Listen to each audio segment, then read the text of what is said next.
Okay, Tom, what do we have here?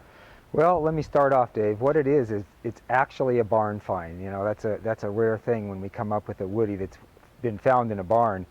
But back in 1948, when this was actually first purchased, it was purchased by an iron ore company in Michigan, and they used it to drive out into the fields and check on the employees.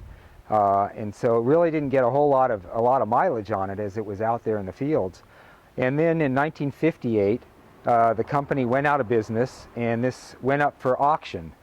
When it went up for auction, an unnamed source, and I don't know who it is, actually purchased it, and then they put it into storage along with his other cars that he had in the barn. And it sat there until 1994, when a fellow by the name of Bruce Moffett came along, and he was looking for a certain car, and he showed up at the barn, and the owner opened up the barn doors, and sure enough, this was sitting back in the far corner. And it wasn't the car that Bruce came looking for, but he saw so much potential in it. And so he ended up purchasing the car, and it is a 1948 Plymouth. It's all original. The wood is completely original. And as I mentioned, it was owned by an iron ore company, and they had painted the wood completely red. That was their logo colors that they used for all of their letterheads and business cards in the day. And so, I mean, foolish as it is, in the end it turned out that it was very wise to do that. Being that it was all painted red, when Bruce saw the car, he said, geez, I can get this thing home, get it stripped down, and we're going to have an original wood on it. So he got the car, he purchased the car, even though it wasn't the one he was looking for, brought it back. And again, this was about 1994. He sandblasted the red paint off of it, and sure enough, perfect wood underneath it.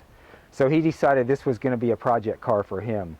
He completely rebuilt the car. The engine's been completely redone.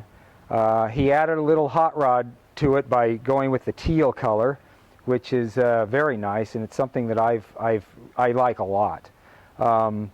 And along with that, he split the exhaust to give it a little hot rod going on. But the engine itself is still the original engine. And it's a flathead 6? It's a flathead 6. Is it a 3-speed or? It's a 3-speed on the column, and it's completely redone. Okay, super. Well, I'll stop this for a second, and we'll take a peek at the interior. Okay.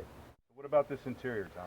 Okay, well, first of all, the car does have the original 50,000 miles on it, and I don't think I mentioned, but it was rebuilt at 43,000 miles, and then I picked it up at about 44,000 miles. It's got your typical Bakelite knobs that were typical of the era.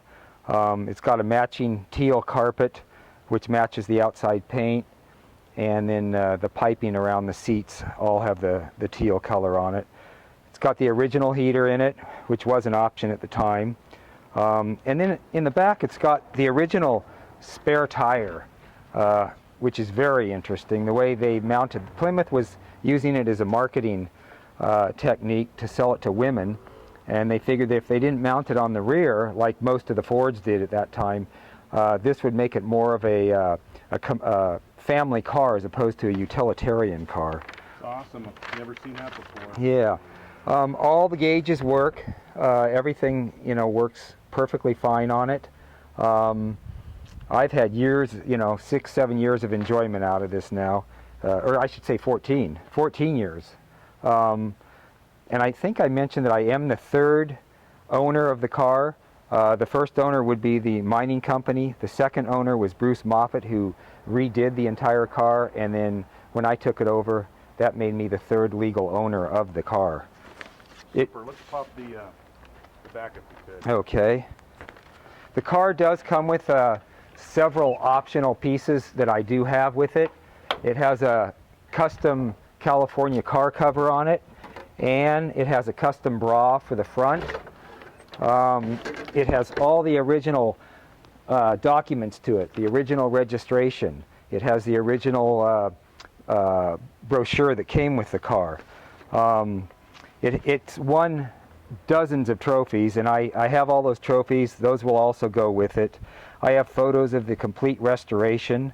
It's been featured in several different ads. It was in a J.C. Penney's ad. It was in a Norm Thompson ad. It's been featured in the Woody Times. I have all of those magazines that'll go along with it that document what's taken place on it. It was also used in a Jan and Dean comeback musical tour, and they had this sitting out front of their concert so that people could enjoy it. Awesome. Has a lighted hood ornament too. Really? And I forgot to mention that. And then we also have custom glass in the rear. It's been etched into it, which is very, very nice. I think that pretty much covers the whole thing. It's going to come with the Aloha Rincon racks, which are the surfboard racks on the top, and they've been redone to match the paint.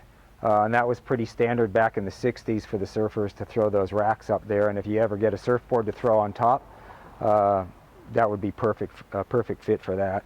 Well, super. I think I'm just going to shut this off for a second. We'll check out the engine. Okay. And this engine was rebuilt when, about? The engine was rebuilt in 1994, and then I purchased the car in 1998. It's a flathead 6. It has been converted to the ordinary 12-volt system from the 6-volt. But other than that, the engine is just a rebuilt engine, and it's going to be your standard equipment, all stock. Okay, well, super. I'll shut this on. We'll fire it up. Okay, fire it up.